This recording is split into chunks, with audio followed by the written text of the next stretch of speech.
어느덧 12월 이렇게 마지막 주일에 우리가 와 있어요. 한 해 동안 살아내신다고 고생하셨습니다. 저도 한 해 동안 산다고 고생한 것 같아요.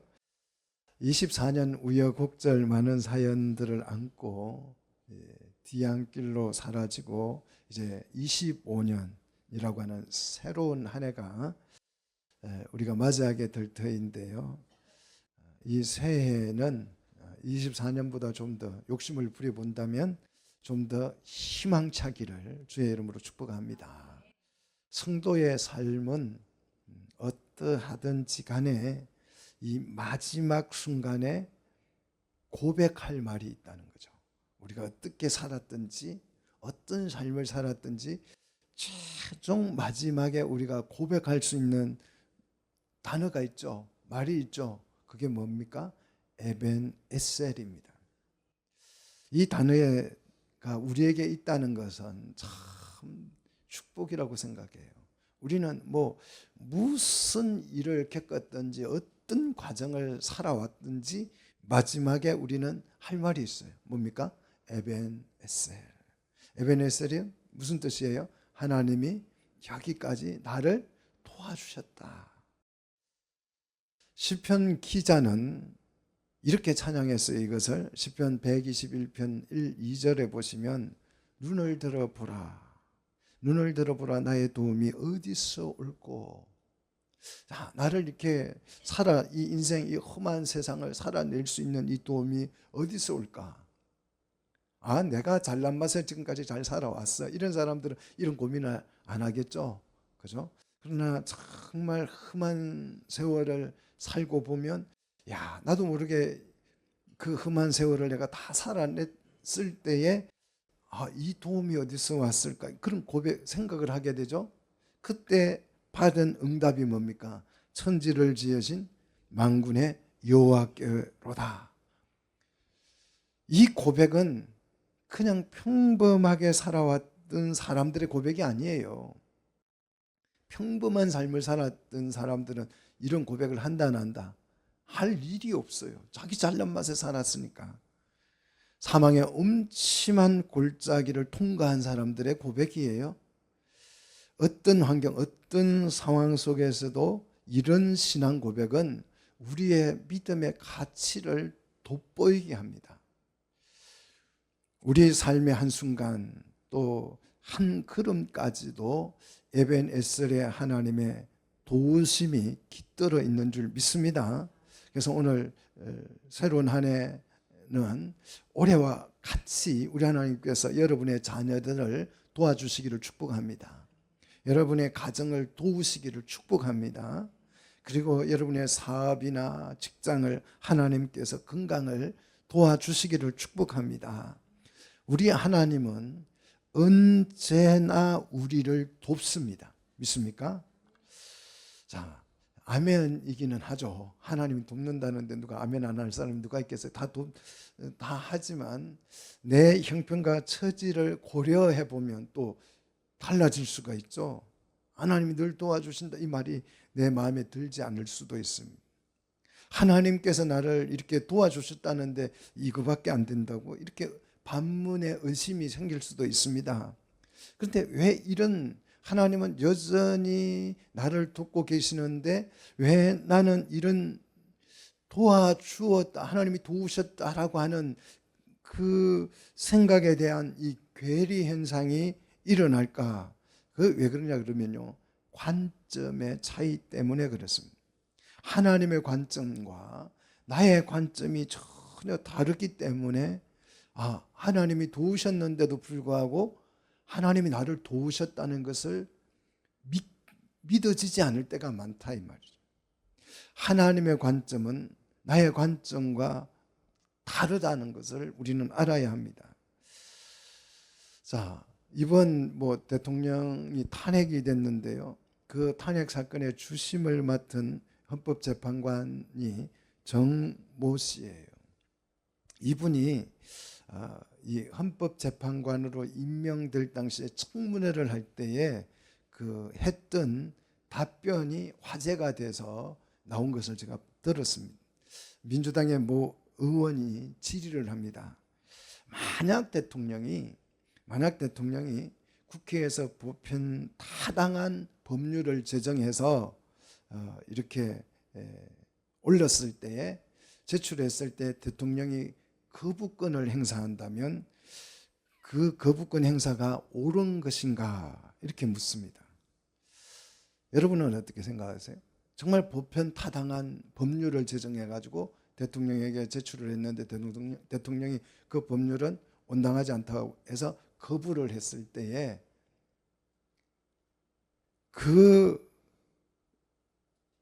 여러분은 거부하는 것이 옳다고 봅니까? 잘못됐다고 봅니까?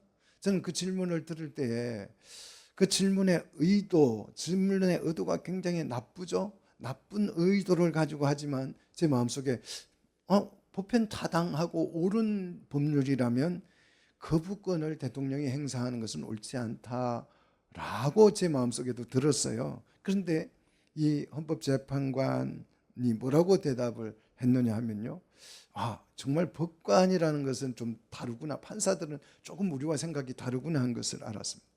그분의 대답이 이렇더라고요. 설령 그렇다 하더라도 대통령이 국정을 운영하고 통치하는 데 있어서 그 법이 그 통치에 부합하지 않는다고 대통령이 스스로 판단을 한다면 거부권은 정당한 것입니다. 이렇게 대답을 하더라고요.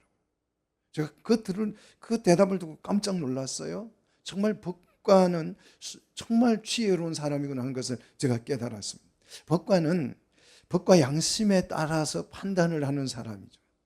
자, 양심은 법에 근거한 양심이죠. 자기 마음대로, 엿장수 마음대로 양심이 아니고, 법관은 자기의 이념이나 신념이나 자기의 취향이나 이런 거에 따라서 판결하는 것이 아니고 법의 양심을 따라서 판결을 하는 사람이죠. 대통령도 마찬가지죠. 법적 양심에 따라서 통치를 하는데, 국가를 통치하는 데 있어서 대통령이 보는 관점이라는 게 있어요. 우리는 그냥 내게 좋으면 좋잖아요. 그런데 대통령은 그렇지 않아요. 다 좋아야 되잖아요. 그러니까 우리가 보는 관점과 대통령이 통치를 하면서 보는 관점이 다를 수 있다는 거죠. 그것을 인정해 줘야 된다는 거죠. 그래서 국회의원이 300명이지만 대통령은 1명이고 300대 1인데 대통령이 거부하면 거부되는 거예요. 300명이 다 일치단결해 가지고 해도 거부가 되는 거죠. 자, 이게 민주주의가 교회에서 나온 거죠. 당회원이 1000명이 돼도 당회장 한 사람이 반대하면 결의가 안 되는 거예요. 이게 교회에서 나온 법이죠. 칼빈이 만든 법입니다. 제가 지금 뭐 정치 얘기하려고 이 말을 하는 것이 아니라 내 생각과 내 형편을 고려할 때에, 내 생각과 내 형편을 고려할 때 나는 A가 너무너무 필요해요. A가 너무 필요합니다. 그래서 하나님 앞에 A를 주시옵소서 정말 애걸복걸 기도를 합니다. 그러면 사랑이 참 많으신 우리 하나님께서는 내 기도에 어떻게 해주셔야 돼요? 그래 A가 필요하구나, 응답해 주시는 것이 내 관점이에요. 하나님은 그러해야 된다고 생각하는 게 내 관점입니다. 우리는 무슨 공동체를 생각하지 않습니다. 나에게 지금 뭐가 필요한가, 이게 중요해요. 우리는 우리 자신만을 생각하고 다른 사람이나 다른 공동체를 생각하지 않습니다. 하나님의 관점을 우리는 보지 못해요. 하나님은 그런데 인류 전체를 통치를 하십니다. 하나님의 관점은 우주적이에요. 전체 속에서 내게 A가 어떤 의미인가를 하나님은 판단하십니다. 내가 A를 달라고 기도하면 그래 여기 있다 A하고 주는 것이 아니고, 우리 교회 안에서 내게 원하는 이 A가 우리 전체 교회 속에서 그것이 필요한가 유익한가를 보시는 거죠. 또 나 자신에게도 유익한가를 보시는 거죠. 그래서 우리의 기도를 하나님이 들으시고 그 기도가 우리 모두에게 유익하고 내게도 유익한가, 그게 하나님께서 응답의 유무를 결정하는 것입니다. 예를 들자면 농촌에서 막 모내기를 하는데 모내기 하려면 뭐가 필요해요? 물이 필요하잖아요. 비가 와야죠. 그런데 나는 소풍을 가게 됐어. 그날 모내기 하는 날 소풍을 가야 돼. 나 기도합니다. 하나님, 오늘 날씨가 정말 햇빛 짱짱하는 날을 주옵소서. 기도하면 하나님이 그 기도에 응답하실까요? 안 하실까요? 안 하시겠죠. 내 개인적인 처지에는 A가 맞을 수 있지만 전체 속에 보면 그것이 틀린 것일 수 있고 잘못된 것일 수 있다라는 거죠. 자, 하나님은 내게 유익한가를 생각합니다. 그래서 나는 내게 유익한 것은 형통이라고 생각해요. 난 정말 잘 나갔으면 좋겠어요. 뭐든지 하면 다 형통했으면 좋겠어요. 그게 내게 유익하는 거죠. 그런데 하나님 보실 때는 고난이 나에게 더 유익할 수도 있다고 생각을 하십니다. 그래서 하나님은 나는 형통한 것을 달라고 요구하는데 하나님은 내게 유익한 거 뭘 줘요? 고난을 주셔요. 바울이 그걸 깨닫고 고난도 내게 유익이다 그렇게 고백했던 거예요. 우리는 우리 형편만 생각하고 때를 썼는데 하나님은 그렇지 않아요. 하나님의 관점은 전체 속에서 나를 생각하십니다. 전체 속에서 내가 어떻게 쓰임을 받을 때에 전체도 나에게도 유익한지를 하나님께서 생각하신다는 거죠. 그래야 해서 모든 것이 합력하여서 뭘 이루게 합니까? 선을 이루게 하는 거예요. 이게 우리 하나님의 일이에요. 하나님은 지금도 이 일을 하고 계시는 줄 믿습니다. 이걸 이해하면 하나님이 나의 발걸음 하나까지도 돕는다는 것을 이해할 수가 있습니다. 그래서 우리는 기도할 때에 내 유익을 구하지 않고 마지막 기도문은 뭡니까? 아버지의 뜻대로 뜻이 하늘에서 이루어진 것 같이 그 뜻이 땅에서도 이루어지기를 구하는 거죠. 이런 기도, 이런 생각은 어디에서 나오냐 그러면 하나님에 대한 그 절대 신뢰에서 나오는 것입니다. 하나님의 통치는 전체에게도 유익하고 나 자신에게도 유익할 수 있다라는 확고한 믿음이 있을 때에 우리는 아버지의 뜻을 구할 수 있습니다. 하나님의 은혜는 우리 모두에게도 유익하고 내게도 유익한 줄 믿습니다. 그럴 때 우리는 하나님께 뭘 구할 수 있어요? 아버지의 뜻대로 하시옵소서. 그렇게 기도할 수 있다라는 거예요. 법이라고 하는 것은 전 국민에게 유익한데 사실 우리 개인적으로는 불편한 거예요. 그렇잖아요. 전체를 보면 유익해요, 법이라는 건. 그런데 개인에게는 너무 불편해요. 교통법규 지키라는 거 이거 얼마나 불편합니까? 달랑 2차선밖에 안 되는데 신호등 달아놓고 한 2, 3분 기다려 추운데 오들오들 떨고 있어야 되고 그냥 건너도 되는데 신호등 달아놓으니까 건널 수도 없고. 우리 목사님들은 이렇게 어제도 이제 어디 인천에 갔다 와서 이렇게 하는데 2차선 도로예요. 그런데 건널목을 보니까 건널목에 한 100m의 건널목이 있어요. 그런데 2차선은 건너는데 차도 안 와요. 그래서 몇몇 목사님이 그냥 건너갑시다 하고 건너가더라고요. 그런데 어떤 목사님은 또 굳이 가십시오. 나는 신호등 해가지고 신호등까지 가서 기다려가지고 그럼 건너가는 사람도 많고 아무튼 법이라고 하는 것은 불편한 거예요. 그런데 전체를 보면 그 법이 유익한. 그래서 전체가 법을 지키다 보니까 결국은 누구에게도 유익하더라? 내게도 유익하더라. 하나님의 통치가 그런 것입니다. 하나님의 통치에 대한 절대적인 믿음이 우리 속에 있어야 합니다. 그래서 오늘 바울은 어떤 환경, 어떤 처지에 놓여지든지 그것은 하나님의 통치이고 나를 다스리는 것이고 나를 돕는 것이고 그리하여서 고난마저도 유익하다라고 고백을 했던 거예요. 하나님은 우리에게 언제나 명령하시죠. 이 명령은 거의 다 나에게는 좀 불편해요. 하나 이렇게 성경에 명령하잖아요. 예수님이 오른뺨을 치면 왼뺨도 돌려드려요. 세상에 이런 부당함이 어디 있습니까? 오른뺨을 치면 어떻게 해야 돼요? 왼뺨을 더 세게 두들겨 패야죠. 나에게 함부로 하지 못하도록 혼쭐을 내줘야죠.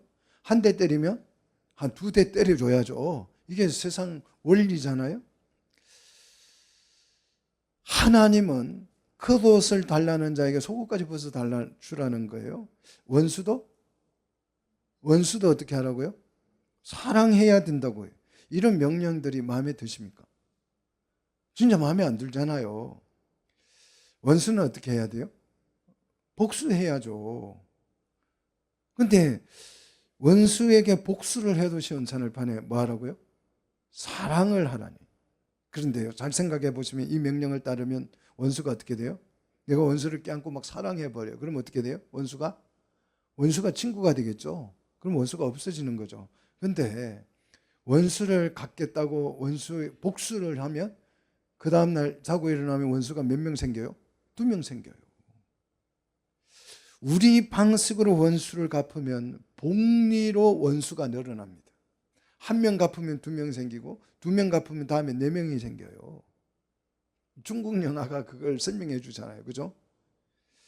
이 방식으로 원수를 사랑하라는 방식으로 예수님은 원수요 반역자인 우리를 뭐 했다?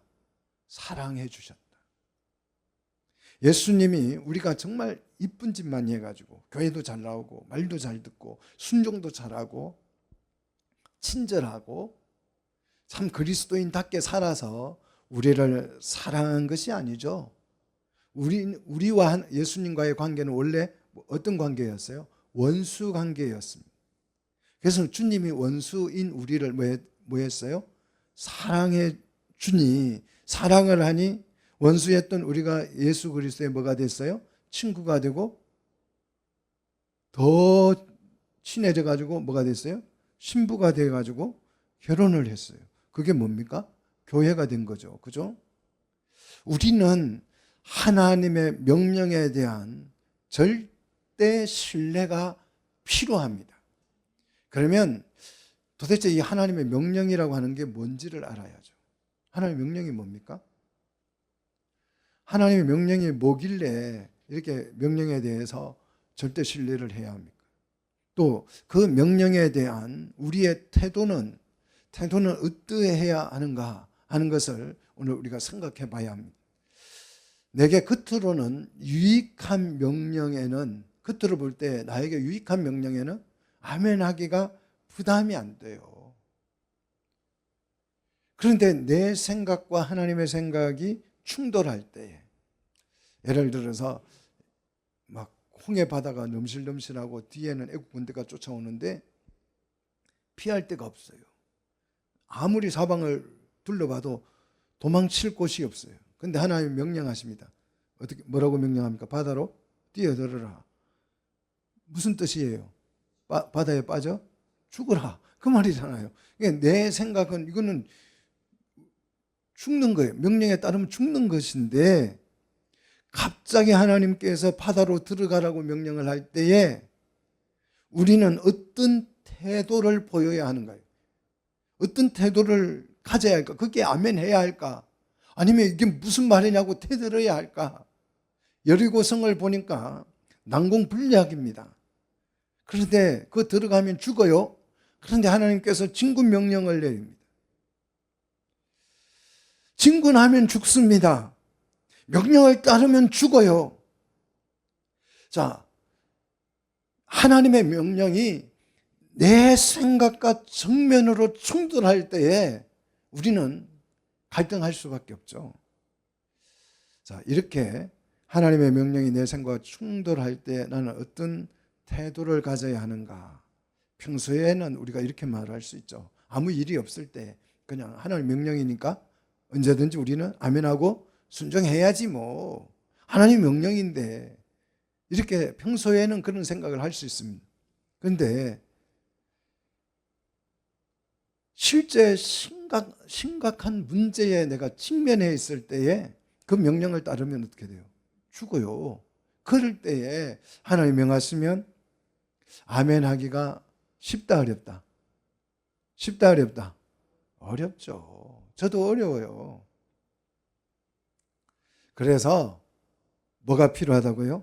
하나님의 명령에 대한 절대 신뢰가 필요하다는 거죠. 하나님의 명령은 절대 선하십니다.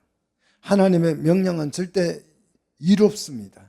하나님의 명령은 절대 긍정입니다. 믿습니까? 우리는 하나님의 명령이 무엇인지를 알아야 합니다. 하나님의 명령이 십계명의 모든 이 계명을 압축하면 뭐가 돼요? 두 자로 사랑이죠. 그죠? 사랑하라는 거잖아요. 하나님을 사랑하고 이웃을 사랑하라는 거잖아요. 이 사랑을 포함한 모든 명령들의 결과값은 뭐냐? 오늘 본문이 그걸 말해주는 거죠. 오늘 이 하나님의 명령을 결과값이 뭔가? 자, 하나님의 명령의 결론적 결과값, 그것이 오늘 본문. 나는 그의 명령이 영생인 줄을 아노라. 누가 한 말씀이에요? 예수님이 하신 말씀이에요. 예수님은 하나님의 명령이 영생인 줄을 안다, 확신했다라는 거죠. 하나님의 명령의 결론적인 답을 설명하는 거예요. 과정의 답이 아니고, 과정은 고난일 수도 있고, 과정은 아픔일 수도 있고, 과정은 죽음일 수도 있습니다. 그러나 이 하나님의 명령의 결론은 뭐가 주어진다? 영생이라는 거죠. 영생이라는 열매를 맺게 된다는 것이에요. 하나님의 명령은 언제나 영생이 되는 줄 믿으시기를 축복합니다. 예수님이 부당한 십자가를 져야 한다는 이 하나님의 명령에 순종했죠. 십자가의 죽음을 죽어야 한다는 이 황당한 명령에도 예수님은 아버지의 뜻대로 하시옵소서, 이렇게 그 명령을 받아들였습니다. 어떻게 그 명령에 순종했을까요? 이 명령이, 아버지의 명령이 뭐다? 영생이라고 하는 것을 알았기 때문입니다. 내 생각에는 십자가를 따르면 죽게 된다고 해도 그 명령을 따르면 뭘 얻습니까? 영생을. 이게 하나님의 명령이에요. 이것이 에스더의 신앙 고백이었잖아요. 자, 에스더 4장 16절에 에스더의 신앙 고백이 뭡니까? 죽으면 죽으리라. 하나님 왕의 명령을 어기는 거예요. 왕의 명령을 어기면 누구나 죽습니다. 왕의 명령을 어기고 죽은 자신의 선임 왕후 와스디가 죽는 것을 봤어요. 에스더는 왕의 명령을 어기어서 죽는 걸 봤습니다. 그런데 자신도 하나님의 명령을 따르려고 하면 왕의 명령을 어겨야 돼요. 그래서 뻔하니 아는 거예요. 이 왕의 명령을, 하나님의 명령을 지키기 위해서 왕의 명령을 어기고 왕 앞에 나가면 어떻게 돼요? 죽어요. 나 죽으면 죽을 거야. 그리고 누구의 명령을 따른 것입니까? 하나님의 명령을 따랐더니 그 명령이 뭐가 되더라? 영생이 되더라, 생명이 되더라 하는 거죠. 풀무불에 들어가면 죽을까요, 살까요? 죽습니다. 당연히 죽지요. 왕의 명령을 거부하고 하나님의 명령을 순종했더니 풀무불에서도 살더라 죽더라? 살더라는 거죠. 하나님의 명령이 뭐다? 영생이라는 거죠. 사자굴에 들어가면 살까요, 죽을까요? 죽죠. 근데 하나님의 명령을 따라서 사자굴에 들어갔더니 사자밥이 됐습니까?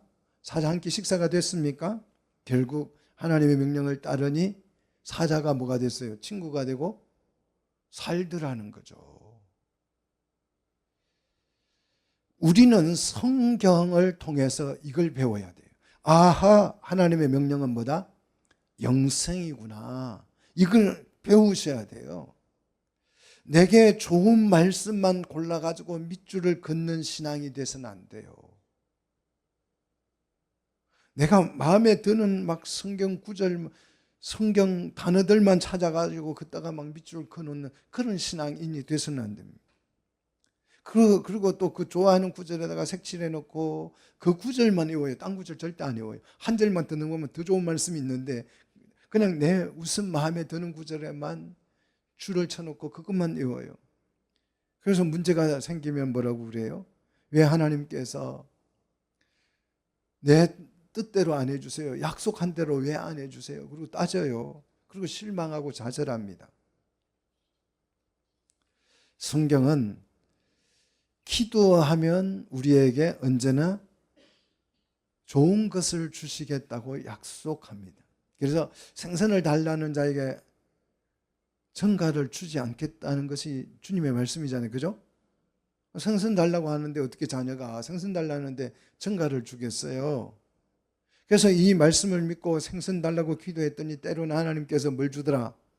전갈을 보내주더라. 그런 경험 없으세요? 나는 생선 달라 그랬는데 하나님께서 준 게 냅다 준 거 보니까 받아보니까 그게 뭐더라? 전갈이더라. 그래서 우리는 원망하고 불평하는 거잖아요. 선하신 하나님을 우리 믿읍시다. 나는 생선이 필요한 줄 알았는데 알고 보니 나에게는 뭐가 필요했던 거예요? 전갈이 필요했던 거예요. 전갈이 내게 더 유익했다는 것입니다.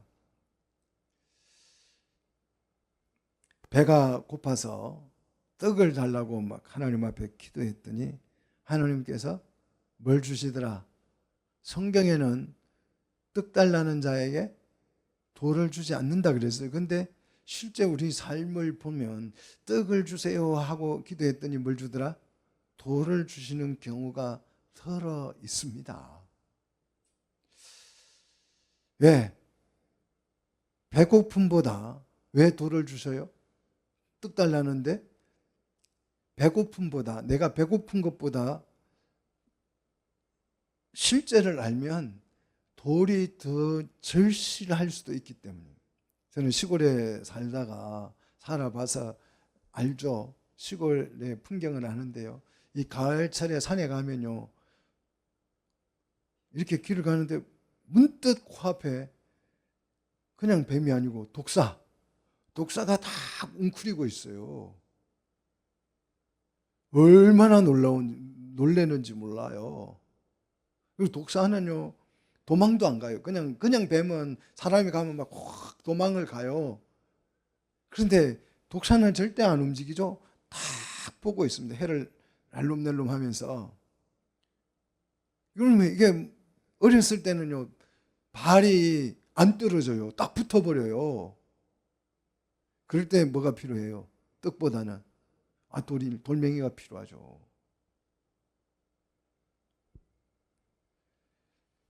하나님은 우리에게 더 유익한 것을 주시는 줄 믿습니다. 떡 달라면 떡 주고 생선 달라면 생선 주고 그 말이 아니에요. 나에게 더 뭘 준다? 유익한 걸 주는. 고난이 유익하면 고난을 주시는 거죠. 아픔이 유익하면 아픔을 주시는 거죠. 위로가 유익하면 위로를 주시는 거고 은혜가 유익하면 은혜를 주시는 거죠. 징계가 유익하면 징계를 하십니다. 그렇잖아요.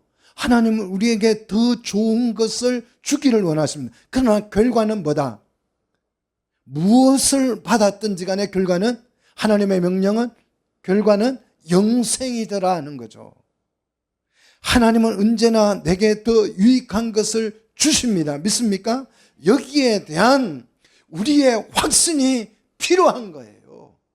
사랑하는 우리 성도 여러분, 어떤 환경과 어떤 상황에 속하든지 선하신 하나님에 대한 절대 믿음을 가지십시오.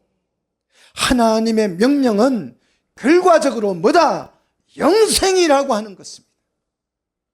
과정은 내 마음에 안 들 수도 있고 또 불편할 수도 있습니다. 그러나 결과는 뭐다? 영생이죠.